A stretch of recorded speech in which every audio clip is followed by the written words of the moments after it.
My book kind of travels my life.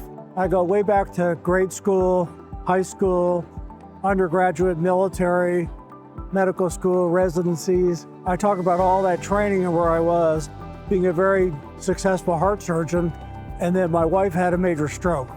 So then I transitioned, had to be a caregiver as well, and then I got cancer in my spine, multiple myeloma. So I transitioned now to being a patient, and kind of now I'm seeing that other side, from being a doctor, now being a patient. So I wrote that in the book. I did it in a way that I think people who aren't medical understand it, get a better feel, and there's a lot of passion, humor in the book as I weave my life.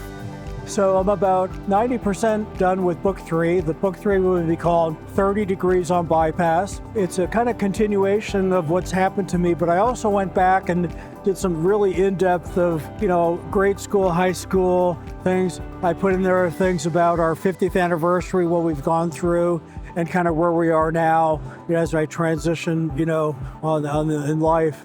So that's the book that I'm working on now. And I'm anticipating a 4th book. I like to do a guide, and I think I'm going to call it Bride and Blades, How to Survive a Surgical Marriage. So look out for the future.